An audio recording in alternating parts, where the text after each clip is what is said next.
mendekati nol. Lebih rendah dari Papua Nugini dan Timor Leste. Apakah negeri ini akan kita bawa ke negeri yang semena-mena, yang tidak ada aturan, negeri yang semaunya sendiri? Kemerdekaan diatur, punya aturan, tapi aturan dengan mudah dilanggar. Bahwa ketika lembaga negara tidak serius mengadili, tidak serius menjatuhkan sanksi, tidak serius melakukan penghukuman, rakyat harus mengambil itu dan melakukan pengadilan rakyat.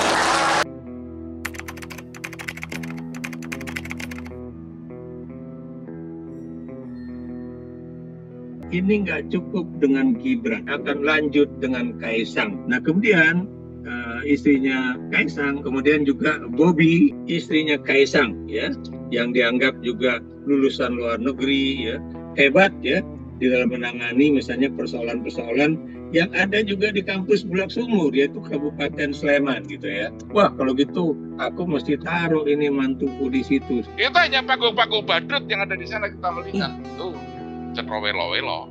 Kita itu rakyat yang dibohongi. Dan itu sekali lagi pembodohan. Dari mana uang itu ada, ya, untuk memajukan misalnya si Erina Gudono ataupun Bobi ataupun Kaisang, ya, untuk menjadi calon-calon kepala daerah. Siapa yang akan menjadi penyumbangnya, ya? Dan kemudian 10 tahun Jokowi menjadi presiden, apakah benar kemudian dia hanya mendapatkan gaji dan juga tunjangan sebagai presiden? Saya bukan memfitnah, tapi yang namanya penyidikan mengenai hal itu penting. Pak Jokowi selama masa kepemimpinan beliau, dan ternyata memang agak berbeda dengan harapan yang kami sampaikan. Saya kuat mendukung Pak Jokowi. Jadi itu Mas, dalam arti apa harapan yang tadi yang betul-betul menggebu-gebu di awal pemerintahan beliau tiba-tiba pupus lagi. Ya. Saya terus terang baru berubah sikap dan pandangan saya terhadap Jokowi itu pada Oktober 2023. Saya berubah pandangan itu lebih duluan, 5 tahun pertama. Yang namanya presiden ataupun pemimpin yang benar, ya, yang kemudian memiliki rasa malu yang tinggi, ya. Jadi kita terlalu terlena. Itu dulu pertama kali terlalu memuji Pak Jokowi. Dia ditempatkan tempat yang sangat bagus. Kita ini seakan-akan dianggap sebagai residu, ya. Itu anak-anak mahasiswa yang kemudian turun ke jalan itu dianggap residu. Kita ini dianggap seperti warga negara yang cuma kos di Republik ini, ya. Kita dipaksa untuk percaya bahwa tidak ada kecurangan dari aksi kegiatannya akan berhenti. Tidak. Jokowi dan Prabowo itu adalah duit tunggal. Bahkan dia bilang lebih tinggi dibandingkan Soekarno-Hatta. Saya marah besar kalau Jokowi Prabowo itu kan berkoalisinya itu kan hanya untuk kepentingan dia dan keluarganya, begitu. Auzubillah min zalik lah, ya. Kenapa demikian? Pasti mereka udah tahu bahwa mereka akan menang dengan cara-cara yang dilakukan tersebut, ya. Sekarang kalau sudah mulai ada pemikiran peradilan rakyat.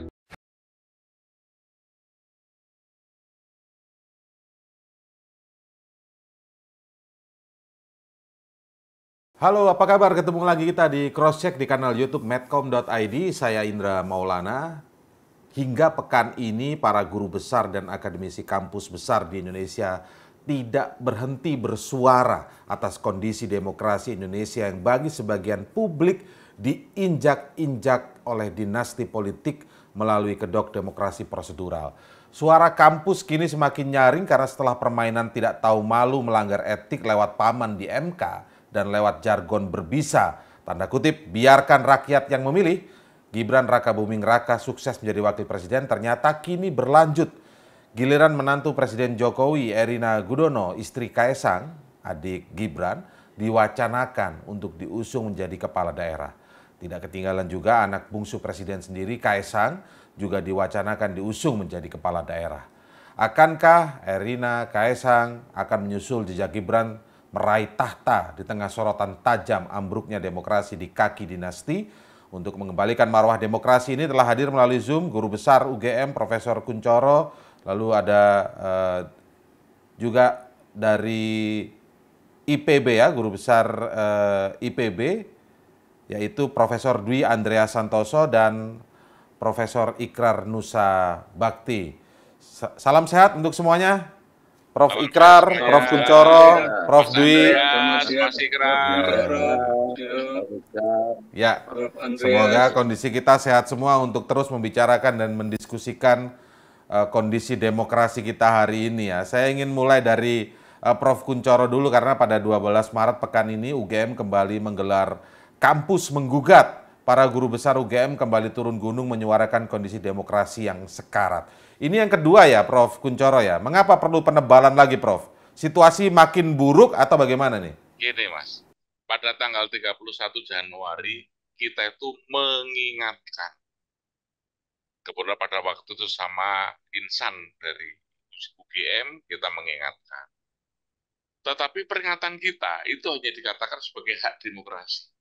Tetapi konten dari apa yang kita ingatkan nyaris tidak terdengar.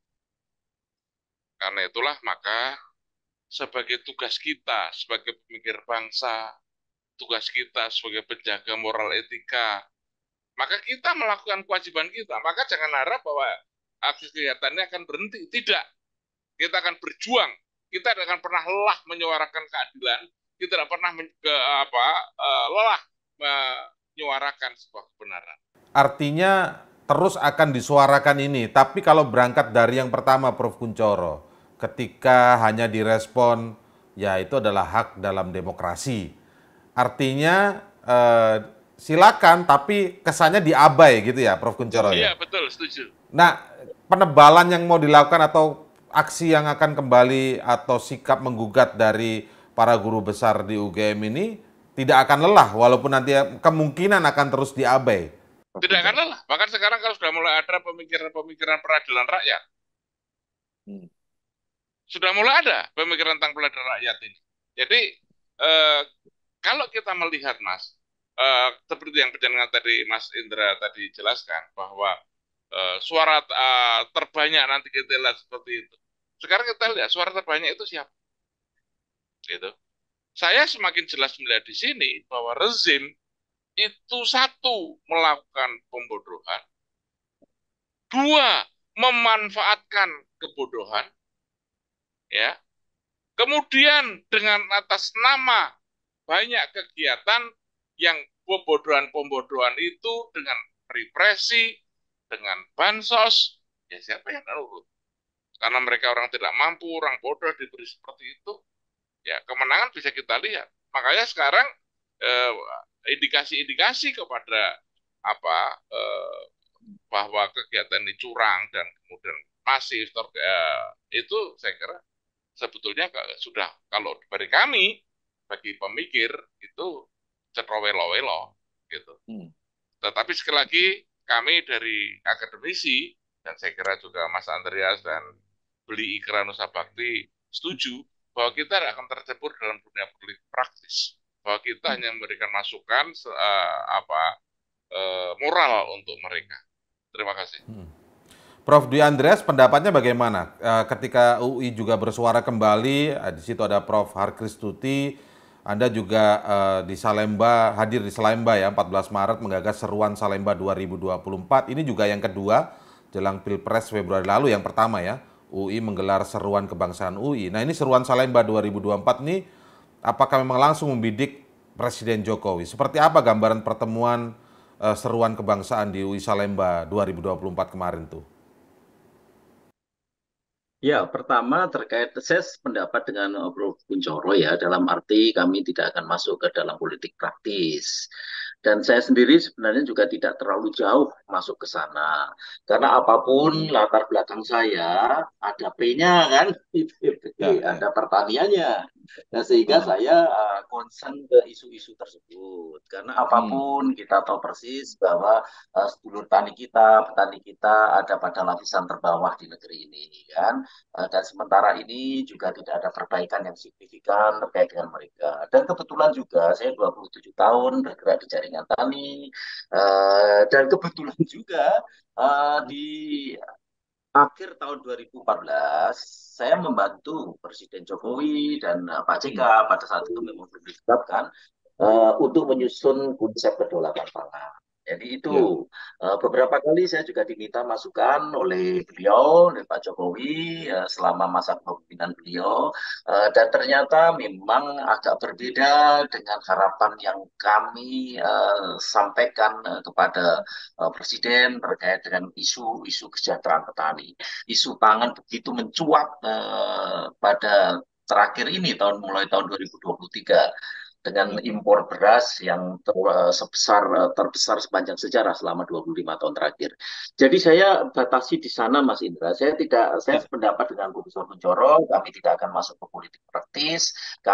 Saya khususnya hanya menyajikan data, menyajikan fakta apa yang terjadi. Dan sudah barang tentu kami berharap juga bahwa ke depan kondisi ini bisa menjadi lebih baik kan, bukan semakin lama semakin memburuk. Itu sebenarnya yang harapan saya terkait dengan ini.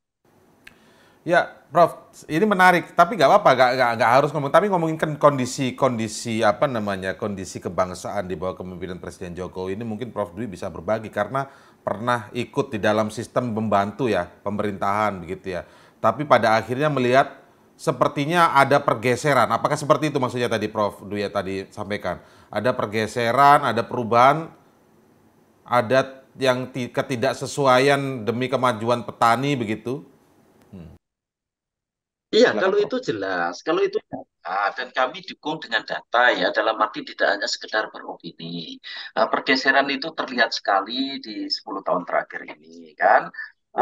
Yang pergeseran pertama terkait dengan pada saat dulu kami mendesain kedaulatan pangan, itu harapan kami impor itu terus akan tertekan, lalu kesejahteraan petani akan semakin meningkat, ketergantungan kita terhadap dari luar negeri semakin rendah, lalu kemudian kita menjadi kuat, menjadi berdaulat betul-betul atas pangan. Tapi kenyataan yang terjadi tidak demikian.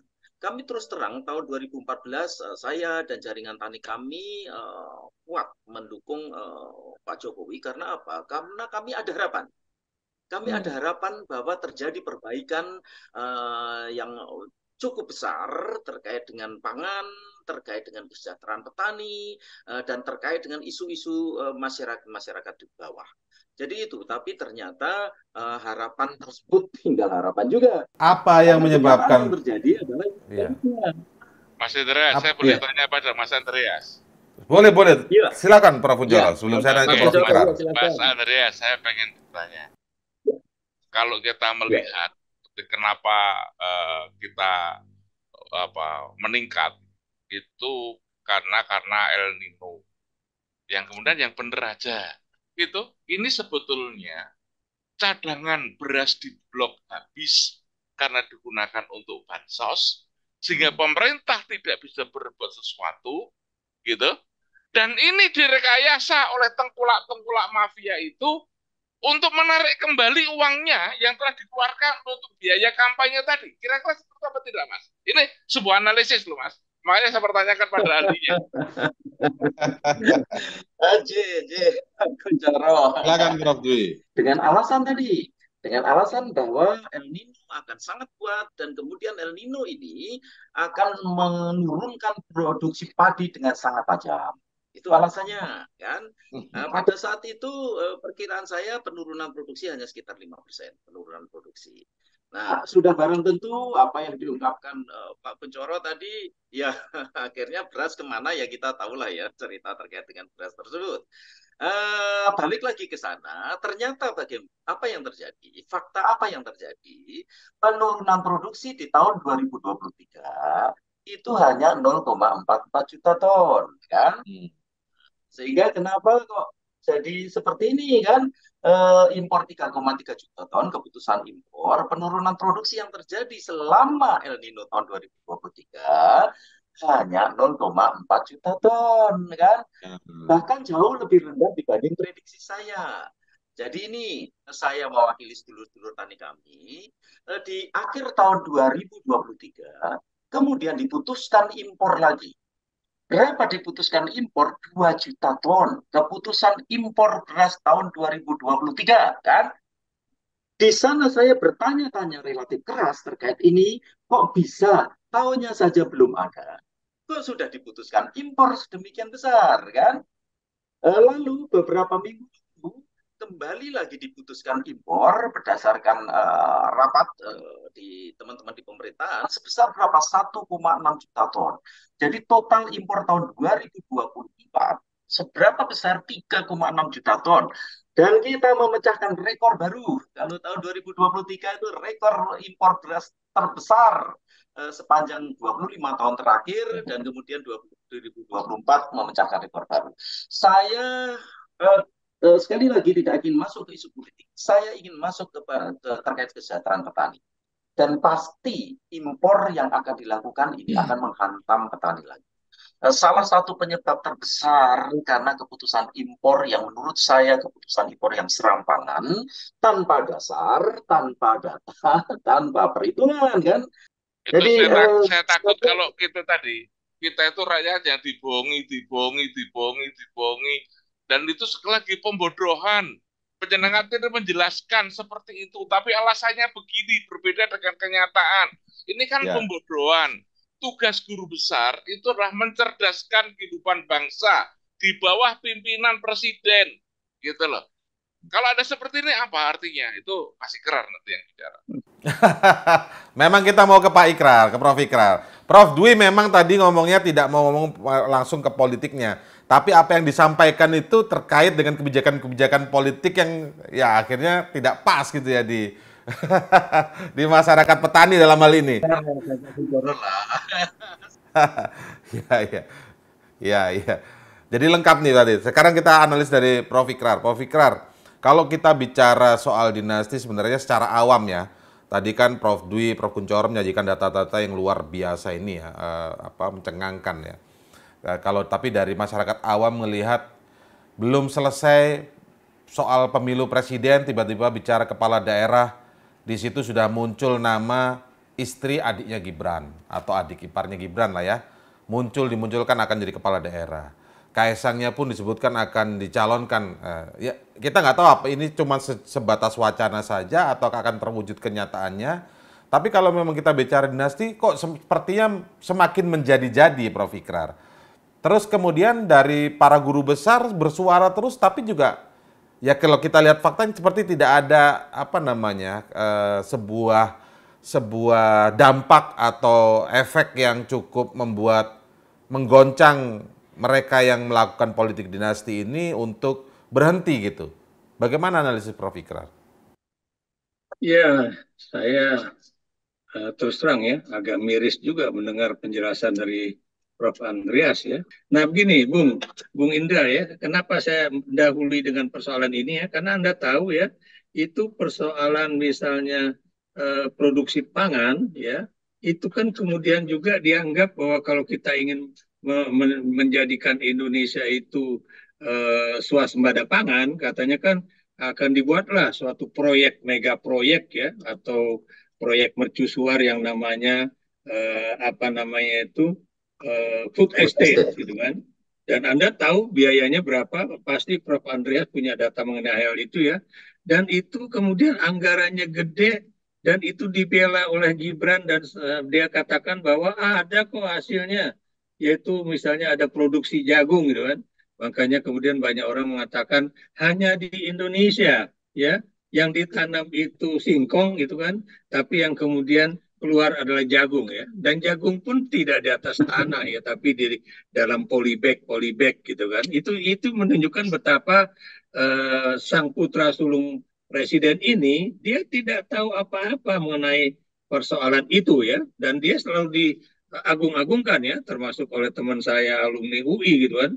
Itu yang kemudian banyak orang mengatakan dia itu desainer dari kebijakan ini ya, atau desainer dari kemenangan Prabowo Gibran, ataukah dia itu benar-benar the true apa yang disebut dengan pollsters gitu, yang hanya untuk melakukan pollsters aja gitu kan, apa itu survei-survei pengambilan jajak pendapat begitu kan. Nah, kenapa saya mengatakan demikian ya? Sekarang Gibran itu digadang-gadang Bung Indra ya untuk menjadi ketua umum Partai Golkar karena dia masih muda gitu kan. Siapa bilang Gibran itu Samsul gitu kan? Gibran itu apa namanya tuh benar-benar memiliki kelihayan gitu. Buktinya waktu dalam debat katanya dia bisa mengalahkan profesor gitu kan. Kemudian bisa mengalahkan Anies yang juga misalnya dapat PhD dari Amerika Serikat. Inilah yang kemudian digadang-gadang. Dan kembali ke pertanyaan Anda tadi, sekarang yang juga digadang-gadang itu adalah misalnya istrinya Kaisang ya, yang dianggap juga lulusan luar negeri ya, bekerja juga di institusi asing ya, dan udah pasti akan bisa menjadi orang yang boleh dikatakan hebat ya di dalam menangani misalnya persoalan-persoalan yang ada juga di kampus Bulak Sumur yaitu Kabupaten Sleman gitu ya. Ini daerahnya Prof. Kuncoro ya. Kenapa saya bicara gini? Karena Anda tahu Sleman itu kalau saya nggak salah nih ya, Prof. Kuncoro, itu adalah daerah terkaya di daerah istimewa Yogyakarta. Dan kalau saya juga nggak salah, itu kampus Bulak Sumur itu berada di wilayah Kabupaten Sleman juga ya. Jadi apa yang ingin saya katakan di sini, dia kaya dan kemudian ada kampus ya, yang pada saat misalnya menjelang pemilu apa namanya itu pencoblosan pemilu itu Pak Jokowi khusus datang ke apa namanya itu ke Sultan Hamengkubuwono ke-10 ya paling enggak meminta tolong itu kok kampus di Bulak Sumur itu kok masih terus berkokok begitu kan terus berbicara gitu kan Mbok ya bisa lah itu nggak apa ngerso dalam itu bisa lah tenangkan kampus Bulak Sumur karena biar bagaimanapun kampus Bulak Sumur itu berada di era di apa namanya itu wilayahnya Ngarso Dalem gitu kan ceritanya begitu. Ternyata juga Ngarso Dalem lebih pro kepada para guru besar ya dan rakyat ketimbang kepada Jokowi gitu kan, pada Presiden Jokowi ya. Nah ini yang menunjukkan betapa apa namanya itu, wah kalau gitu aku mesti taruh ini mantuku di situ supaya mungkin dia bisa lebih apa istilahnya itu lebih proaktif ya dalam mendekati wilayah-wilayah tersebut ya. Tapi yang ingin saya katakan begini Indra ya. Ya. Saya maaf ya, saya bukan persoalan agama nih. Tadi saya ini baru aja pulang dari Jumatan gitu kan. Dan di dalam apa khotbah di masjid itu ya, itu pengkhotbahnya bicara mengenai bagaimana seorang pemimpin ya yang cukup ternama Umar bin Khattab ya, ketika anaknya itu akan dijadikan pengganti beliau ya, dan anaknya itu adalah misalnya orang yang cekatan dalam bidang ilmu, hafal Al-Quran, kemudian juga memiliki pengalaman juga yang cukup besar ya. Tapi Umar bin Khattab kemudian marah kenapa demikian? Karena dia bilang ya jangan ajukan anak saya untuk menjadi pengganti saya. Cukuplah satu orang yang namanya Umar bin Khattab saja yang menjadi presiden dalam tanda kutip ya pada waktu itu sebagai ganti Rasul gitu kan. Nah, apa yang ingin dikatakan di sini bahwa sang penceramah agama itu mengatakan bahwa inilah yang namanya presiden ataupun pemimpin yang benar ya, yang kemudian memiliki rasa malu yang tinggi ya, yang kemudian tidak ingin supaya apa yang disebut dengan korupsi, kolusi dan nepotisme itu berjalan di dalam keluarganya. Nah, ini suatu contoh yang buat saya sangat baik ya. Tapi apa yang terjadi dengan presiden kita ya, ini nggak cukup dengan Gibran ya. Ini akan lanjut dengan Kaisang ya. Dan Kaisang juga tadinya isu yang berkembang kan apakah dia akan menjadi calon Bupati Batang ya atau kemudian dia akan diajukan menjadi pengganti kakaknya ya untuk menjadi wali kota Solo gitu kan. Nah, kemudian istrinya Kaisang akan menjadi calon Bupati Sleman gitu kan. Nah, kemudian juga Bobi ya mantunya juga itu akan digadang-gadang untuk menjadi calon gubernur Sumatera Utara ya. Itu kalau Anda lihat itu udah lengkap itu. Nah, kenapa isinya Gibran nggak diajukan sebagai calon bupati ataupun calon gubernur, karena kebetulan Gibran udah menjadi udah menjadi calon wakil presiden gitu kan. Jadi nggak mungkin lah ya istri seorang wakil presiden kemudian menduduki jabatan juga di pemerintahan gitu ya. Nah, ini ya Indra ya, itulah yang disebut dengan apakah rasa malu itu masih ada di dalam apa istilahnya itu hati nurani seorang pemimpin bangsa gitu kan. Apalagi persoalan etika politik ya, dan Pak Kunchoro sangat keras mengenai hati itu, persoalan etika politik, moral politik gitu kan.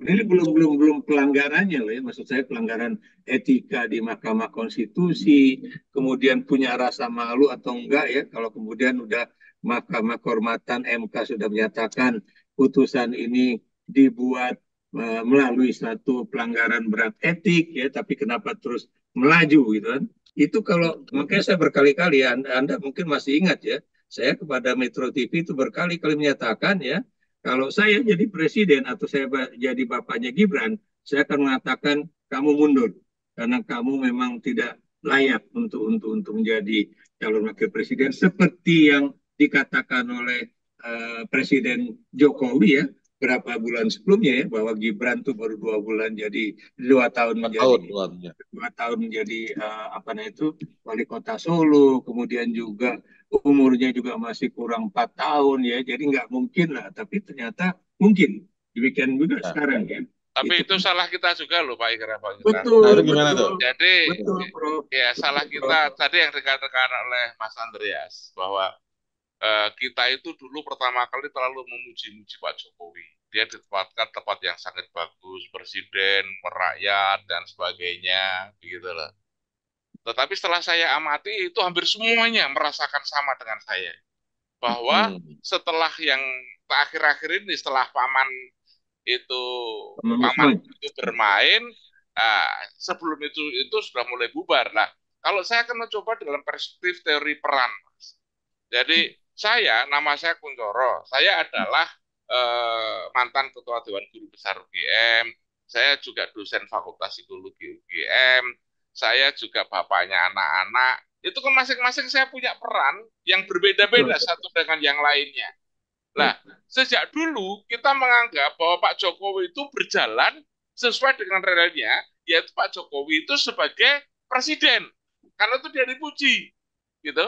Namun ketika beliau itu kemudian memaafkan anaknya, berperan, meskipun dia presiden, tapi memainkan peran sebagai bapaknya anak-anak, kita itu masih menganggap mereka itu hebat, bahkan ada penjilat-penjilat yang ada di situ semakin dekat dengan itu, ya akhirnya kemudian seakan-akan teramini, gitu loh.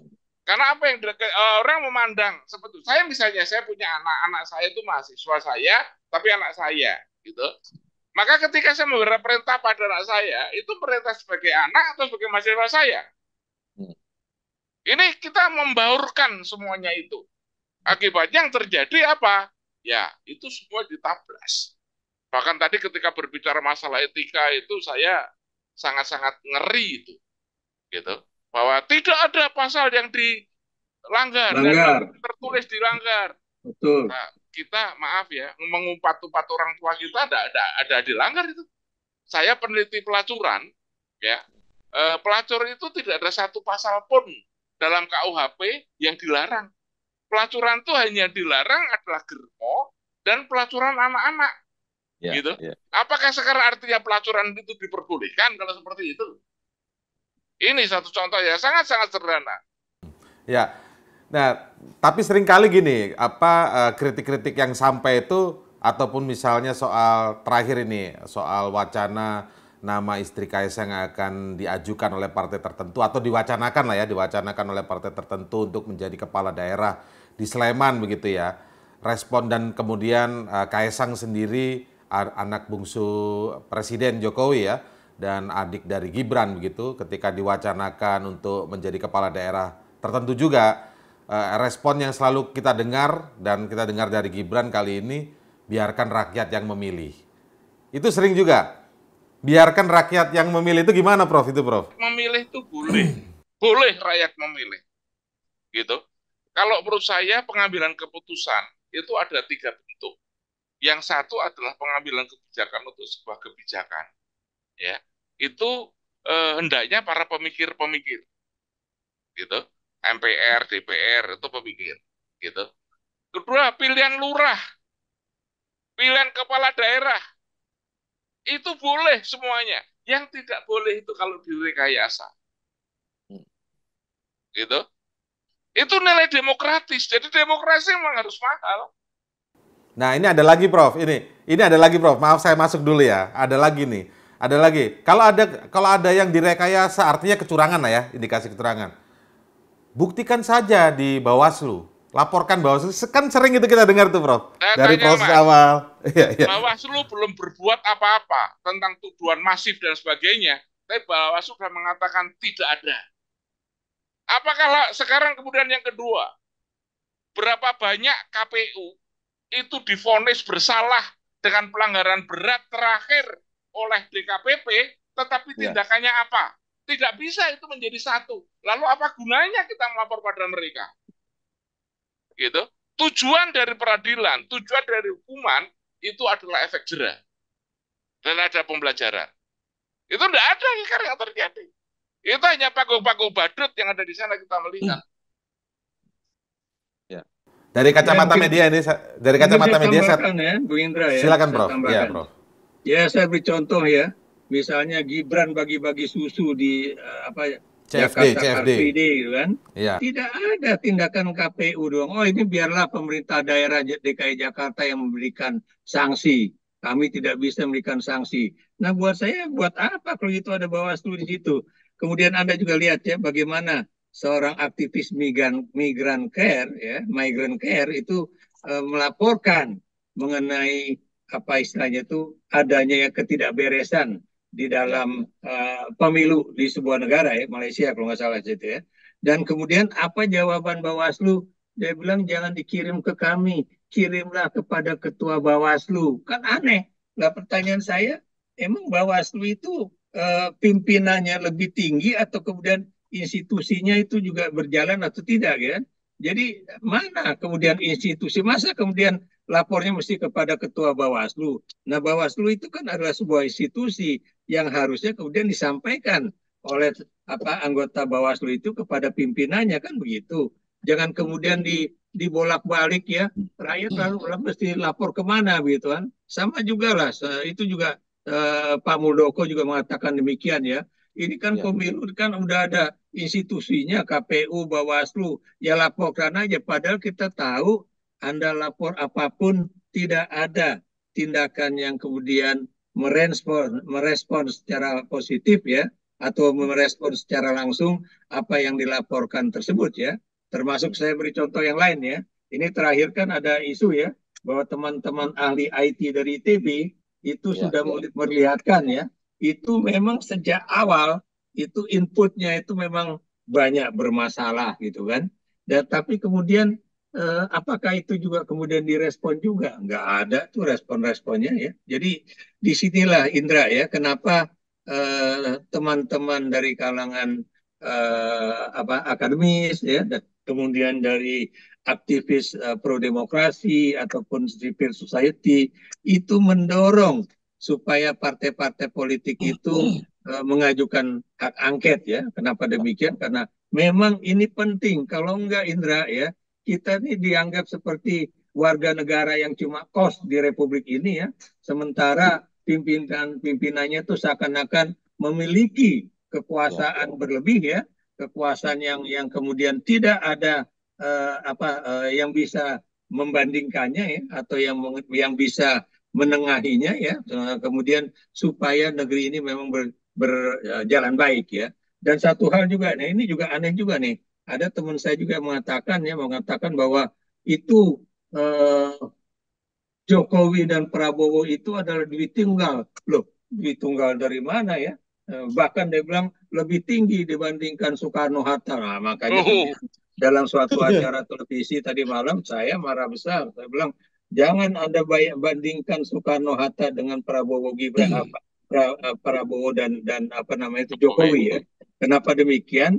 Karena yang namanya Soekarno-Hatta itu adalah orang-orang yang benar-benar dari bawah berjuang untuk apa, untuk siapa, untuk kemerdekaan bangsa Indonesia ya. Sementara saya bilang kalau Jokowi Prabowo itu kan kalau berkoalisinya itu kan hanya untuk kepentingan dia dan keluarganya begitu. Konkretnya memang hak angket ya, Prof. Ikrar, Prof. Kuncoro ya. Ya untuk Saya sebelum menguji, jangan usah Iya. takut, itu untuk menguji.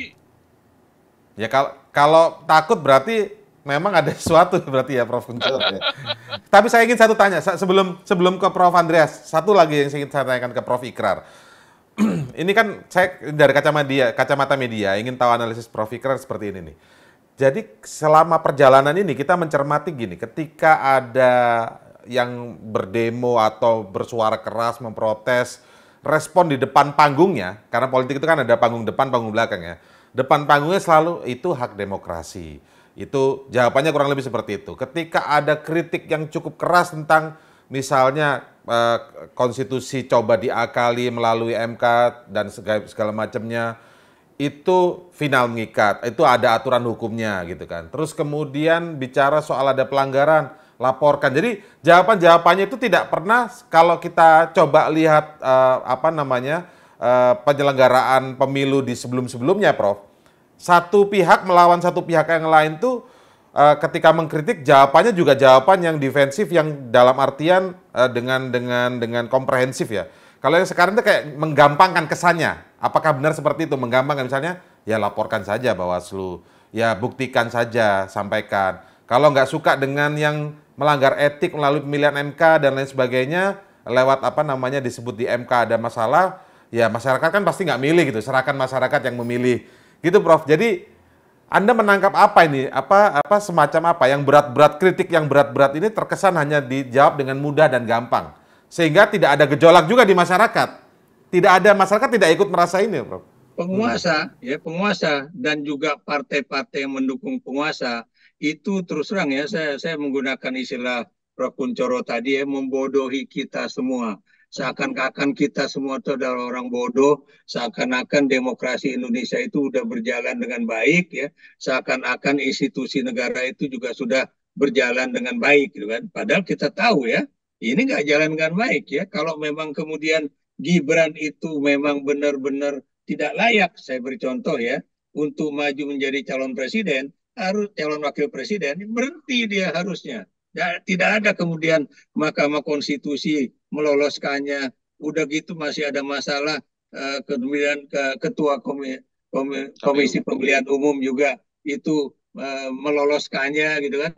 Terus berulang-ulang dan serahkan pada rakyat, seakan-akan bahwa demokrasi kita itu sudah berjalan dengan baik ya. Dan Anda juga harus ingat ya, bahwa pemilu tahun 2024 ini adalah terburuk dalam sejarah pemilu di Indonesia ya. Kenapa demikian? Karena di dalam pemilu-pemilu sebelumnya itu tidak ada seorang presiden yang ikut campur tangan secara mendalam dalam hal itu ya. Bukan dia sebagai incumbent, tapi dia sebagai bapak dari salah seorang calon wakil presiden. Dan itulah yang menjadi perusak dari berbagai jalannya politik sekarang. Dan itu serang ya, ini saya juga bingung dengan teman-teman politisi dan juga teman-teman akademisi juga yang kadang mengatakan, lah itu kan emang salah bahwa anak presiden maju menjadi calon wakil presiden, dan itu kan biasa udah terjadi, padahal mereka lupa ya, lagi-lagi mereka lupa kalau mereka ikut di dalam proses reformasi 98 itu di situ sudah dinyatakan, saya beri contoh misalnya, hapuskan dui fungsi ABRI, dan berarti TNI dan Polri tidak boleh lagi berpolitik. Kemarin diajak-ajak berpolitik ya. Kemudian hapuskan KKN ya, korupsi, kolusi, dan nepotisme, bahkan itu menjadi undang-undang ya, dan kemudian juga menjadi gerakan kita bersama. Tapi seakan-akan sekarang ini korupsi ya, dan kemudian kolusi dan nepotisme itu dianggap sebagai suatu hal yang biasa ya. Anda bisa bayangkan ya, Megawati itu dulu membangun KPK setengah mati, sekarang orang yang benar-benar menjadi anak emas dia yang kemudian mengurangi ya kekuasaan KPK, saya beri contoh gitu kan, dan macam-macam banyak lah yang bisa saya omongkan di sini. Saya tanya Pak Ikrar lagi, Mas Ikrar, apa tadi contoh tadi ya, misalnya undang-undang tadi serahkan kepada rakyat bagaimana gitu. Kemudian dari acara perhitungannya ini bisa nggak menurut Pak Ikrar disebut sebagai bahwa kecurangan itu sebenarnya terencana secara masif, sudah masuk itu belum? Saya Prof. Kunchoro, ya saya bisa mengatakan itu memang sudah terencana ya. Kenapa demikian? Karena angkanya dari awal sampai akhir itu tidak berubah ya. Maksud saya perolehan angka dalam persentase itu tidak berubah sama sekali ya. Dan kemudian Prof. Kunchoro dan Prof. Andreas dan Bung Indra juga pasti bisa tahu ya. Itu kalau ada kemudian orang yang udah yakin duluan bahwa dia itu akan memenangkan quick count ya, dan udah nyewa lagi pula ya, nyewa sebuah wilayah Istora gitu kan untuk kemudian merayakan kemenangan. Itu terus terang buat saya auzubillah min zalik lah ya. Kenapa demikian? Pasti mereka udah tahu bahwa mereka akan menang dengan cara-cara yang dilakukan tersebut ya. Termasuk juga banyak orang yang mengatakan bahwa sebetulnya kalau ini penghitungan suaranya dari awal benar ya, memasukkan angka-angka dari setiap TPS itu benar, bukan mustahil, bisa aja hasilnya itu tidak seperti yang kita lihat sekarang ya. Tapi kita dipaksa untuk percaya bahwa tidak ada kecurangan dari proses pemilu ini, tidak ada kecurangan di dalam proses rakyat untuk memilih, tidak ada kecurangan dalam proses penghitungan suara dan sebagainya ya. Dan walaupun kita tahu sendiri ya, Bung Indra juga pasti akan memiliki kesulitan untuk mendapatkan semua data dari setiap TPS yang ada di Republik Indonesia ya. Padahal di masa lalu itu terbuka lebar. Semua misalnya pengamat pemilu baik asing maupun Indonesia dalam negeri ya, itu bisa mendapatkan data itu secara hebat ya. Makanya kawal pemilu ya, itu bisa kemudian membuat suatu analisis ya bahwa si menang, si ini mendapatkan kursi dan sebagainya hampir sama dengan real count yang dibuat oleh KPU. Tapi sekarang kita lihat ini mereka sendiri tidak memiliki data-data tersebut secara lengkap gitu. Saya bridging ke Prof. Andreas ya. Sebelum Prof. Andreas, saya bridging sedikit pertanyaan Prof. Andreas. Prof. Kunchoro, Prof. Ikrar, dengan kondisi yang sekarang ini dan di situ adalah presidennya adalah Presiden Jokowi, sempat membayangkan nggak kita akan semundur ini? Dan di zaman bukan berganti pimpinan, masih orang yang sama presidennya. Pernah terbayang nggak? Saya ke Prof. Ikrar dulu, sama Prof. Kunchoro. Pernah terbayang nggak Prof. Kunchoro? Oh, sama sekali tidak terbayang.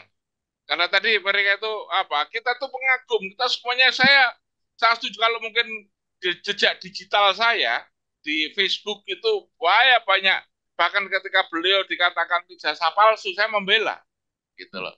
Karena apa? Karena memang merupakan kenyataan itu ada. Tetapi sekarang kemudian setelah seperti itu jadi bermasalah. Tadi jadi kita terlalu terlena.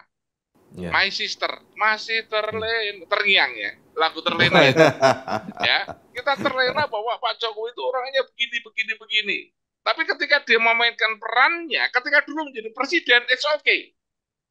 Tapi ketika kemudian menjadi orang yang sama, tapi memainkan peran sebagai bapaknya Gibran, bubar.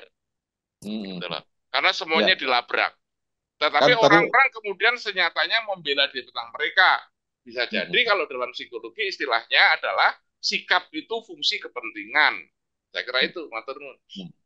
Ya. Saya terus terang Indra ya, saya tuh baru berubah sikap dan pandangan saya terhadap Jokowi itu pada Oktober 2023.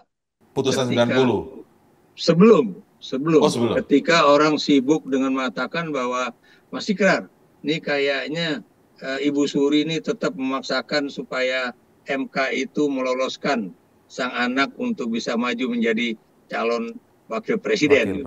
Masa iya sih, masa iya Jokowi akan seburuk itu ya. Dan itu Indra ya, kalau Anda lihat ya, itu teman-teman juga yang pernah diangkat dia menjadi duta besar ya, yang sekarang juga berbeda posisi dengan beliau, itu adalah orang-orang yang dulu juga mendukung mati-matian sebelum dia menjadi calon presiden 2014 ya. Bahkan pada saat dia akan masuk ke Jakarta Pilgub 2012 itu ya. Jadi itulah yang terjadi, Indra ya. Ini pandangan umum, Prof. Jadi ketika melihat seorang Jokowi dari Solo ke Jakarta dan kemudian ke pimpinan tertinggi di negeri ini, lahir dari proses meritokrasi kan, dengan kerja-kerja, turun ke lapangan dan lain sebagainya. Tapi tidak membayangkan bahwa dia melebihi dari seorang yang bisa saja dikatakan dari, kalau misalnya dulu dia jenderal, mungkin dia melakukan ini. Tapi dulu dia bukan siapa. Kalau dalam budaya Jawa, itu ada istilah gula itu rasanya legi. Nah, Gitu. Ketika beliau menduduki jabatan, itu gula itu legi enak gitu loh. Tapi kemudian di situ apa membuat dia jadinya kemudian melek gendong lali. Karena dia punya keinginan sehingga melupakan semuanya itu. Saya kira itu bisa sangat jelas kalau dengan konsep Jawa Mas Andreas, saya kira gitu ya. karena petani-petani kan sangat dekat. Ya itu udah saya tulis tuh Bro Kuncoro di Kompas itu ya, kuasa menggendong lupa itu. Nah, sekarang saya ke Prof. Andreas, karena Prof. Andreas dulu juga mengharapkan hal yang besar. Dari sisi mungkin kalau Prof. Andreas mau ngomongin dari sisi pertanian. Nah, ini saya akan, sejak kapan merasakan itu Prof. Andreas mulai, wah ini kayaknya kepentingannya berbeda ini gitu. Kerasa nggak? Merasa itu nggak Prof. Andreas? Ya pastilah, karena nuansa batin kami bertiga ini kan sama ya Mas ya. Dan tahun 2014 saya ingat betul, kami beserta jaringan tani kami itu betul-betul mensupport Presiden kan, betul-betul mendukung beliau karena apa? Ada secerca harapan kan, ada secerca harapan. Jadi kami betul-betul menaruh harapan sangat besar ke Presiden Jokowi pada saat itu. Lalu sebenarnya kalau saya berubah pandangan itu lebih duluan karena apa? Mungkin di masa pemerintahan 5 tahun pertama itu kami melihat pada awal pemerintahan kami relatif bersemangat karena terjadi peningkatan tajam dan pangan. Dan kalau saya sering kali mengunjungi sedulur-sedulur tani kami di Pulau Jawa sampai ke Bali, itu sering kali saya tanya iseng-iseng, berapa sih keuntungan jenengan sedoyo? Berapa keuntungan Bapak Ibu semua kalau menanam padi? Katakan. Yang dijawab Pak, enggak ada untungnya, rugi 250.000 sampai 1 rupiah per 2.000 meter persegi. Bisa dibayangkan. Lalu saya tanyakan lagi, lu lah ngapain nanam padi kan? Terus jawab mereka, mana? Pak ya, kalau pas musim penghujan, lahan kami tergenang oleh air, lalu mau tanam apa lagi kan? Kan hanya bisa padi saja, nggak bisa yang lainnya. Lalu yang kedua, padi, beras ini menjadi jaminan keamanan rumah tangga. Biasanya sedulur tani kami itu menyimpan 20-40% hasil panennya itu untuk konsumsi rumah tangga. Nah, lalu sebenarnya tahun 2023, paling tidak 8 bulan terakhir ini, sedulur tani kami bersemangat lagi. Karena apa? NTP tanaman pangan, nilai tukar petani tanaman pangan tiba-tiba melonjak relatif baik, kan ya. Sehingga, dan itu mengikuti harga beras yang juga relatif naik di tingkat konsumen. Nah, tiba-tiba datanglah impor yang demikian besar. Jadi itu Mas, dalam arti apa harapan yang tadi yang betul-betul menggebu-gebu di awal pemerintahan beliau tiba-tiba pupus lagi saat ini. Jadi itu. Jadi saya sudah barang tentu Pak Ikrar dan Pak Kuncoro yang bisa menganalisis kenapa anggaran melonjak sedemikian tinggi, justru produksi menurun. Kenapa anggaran pertaniannya sedemikian besar untuk pangan, justru impor melonjak 2 kali lipat. Tadi data sudah saya sebutkan di awal. Ya, untuk nyaur tadi, cukong-cukongnya itu untuk nyaur. Saya nggak mau kesimpulan itu. Oke, nah saya kembali ke Prof. Ikrar terlebih dahulu. Prof. Ikrar, kondisi-kondisi nyata yang disampaikan Prof. Andreas tadi memang dalam bidang pertanian ya. Terus kemudian tapi ada juga effort, fokusnya lebih pada ingin mengajukan ya keluarganya semua lah untuk ini. Sebagian masyarakat bahkan meyakini, loh kalau memang punya kapasitas, kapabilitas, kenapa enggak? Kan itu selalu disampaikan juga, Prof. Jadi jangan ngomong selalu soal dinasti aja dong. Itu sebagian masyarakat menyampaikan seperti itu juga, Prof. Ikrar. Dan ada juga yang memaklumi sebagian masyarakat kita, mengatakan makluminya begini, nggak apa-apa pakai cara-cara gitu kurang lebih lah ya, pakai cara-cara gitu. Yang penting kan untuk Indonesia Emas 2045. Itu sering juga muncul seperti itu. Kajian analisa Anda seperti apa, Prof. Ikrar? Jadi dari penjelasan Prof. Andreas tadi ya, kalau memang itu serius kita akan menyambut atau mencapai Indonesia Emas 2045, ya, itu harusnya apa yang dikatakan oleh Prof. Andreas itu sudah benar-benar ditangani secara serius pada 2014 yang lalu, ya, bukan baru 10 tahun kemudian, ya. Dan itu apa yang dikatakan oleh Prof. Andreas itu adalah lagi-lagi bukan opini, ya, tapi data yang beliau ungkapkan, ya, bagaimana yang tadinya rencana yang tadi saya katakan swasembada pangan, bahkan kita akan bisa menjadi eksportir pangan, ya. Dan sekarang juga kalau Anda lihat, ya, saya juga sering nonton televisi Anda, ya, Metro TV, ya, itu juga masih ada juga misalnya Menteri Pertanian sekarang juga bercuap-cuap bahwa kita akan swasembada pangan dan kemudian begini. Tapi ternyata ya itu tadi ya, antara anggaran yang meningkat begitu tinggi dengan kemudian pencapaian hasil produksi pangan itu kok nggak seimbang. Ya, dan Anda jangan lupa ya, minus. itu malah minus ya. Anda tahu bahwa terjadi ekspor kalau nggak salah pupuk ya. Alasan pemerintah adalah bahwa produksi pupuk kita itu melimpah di atas kebutuhan. Tapi apa yang terjadi sekarang? Pupuk betapa susahnya mencari di pasaran ya. Dan Anda tahu ya, antara harga pupuk subsidi dengan harga pupuk yang real di pasaran itu sebetulnya nanti tanya sama Prof. Andreas ya, itu 1:10 loh Indra ya. Jadi kemana itu yang namanya pupuk subsidi itu lari ya. Kemudian petani itu harus membeli pupuk dengan harga normal yang tadi saya katakan harganya 10 kali lipat.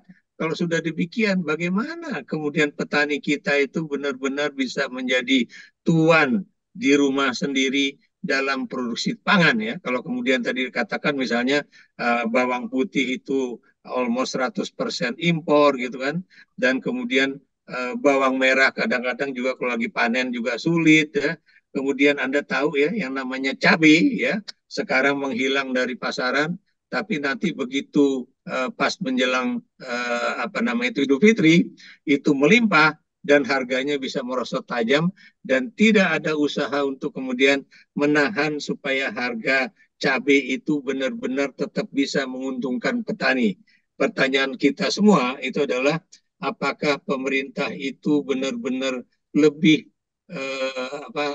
peduli kepada petani dan petani luar negeri dan importir pengusaha importir yang merupakan kekuasaan konglomerat itu ya, atau kepada petani-petani kita yang benar-benar berjerih payah ya dengan modal yang sedikit ya, tapi dengan usaha yang benar-benar supaya mereka masih bisa menghidupi keluarganya. Jadi begitu Indra, ternyata enggak juga begitu. Suara-suara dari guru besar, dari kampus, dari akademisi, dari mahasiswa yang demo segala macam itu tentu kita berharap ada ujung yang konkret dan paling tidak membawa dampak perubahan.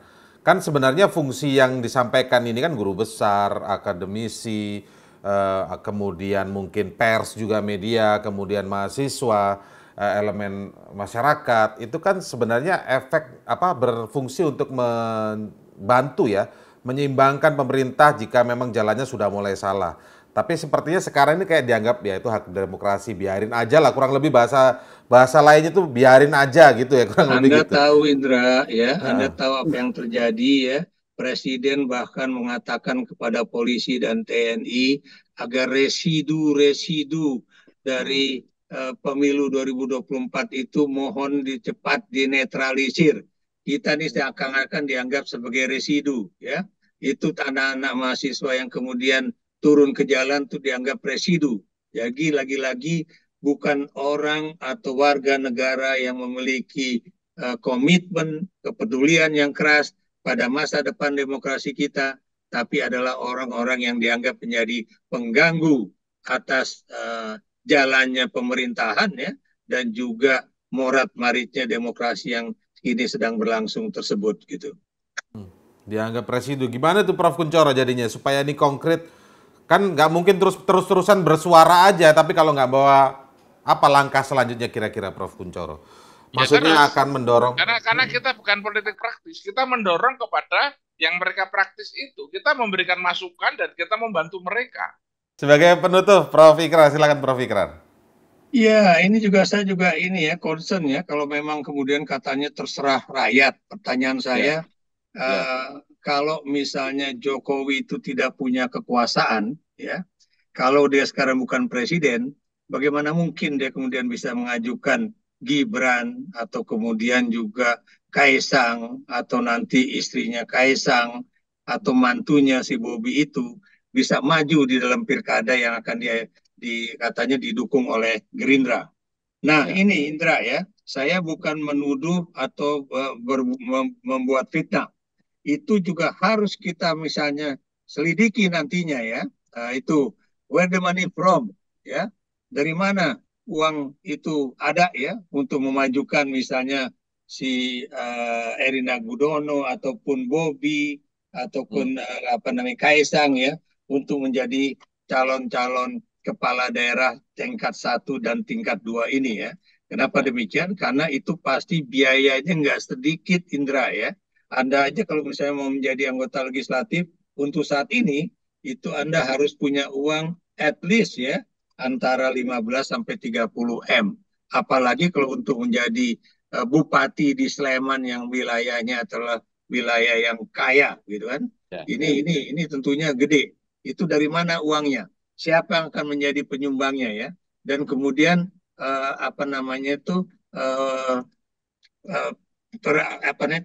persetujuan politik apa yang kemudian menjadi trade off-nya itu bagaimana gitu kan? Karena biar bagaimanapun semuanya butuh transaksional ya. Semuanya butuh juga misalnya dukungan ya, dan semuanya juga butuh survei ya, dan itu biayanya itu pasti lebih dari puluhan miliar rupiah ya. Itu yang harus kita perhatikan juga ya. Where the money from gitu kan.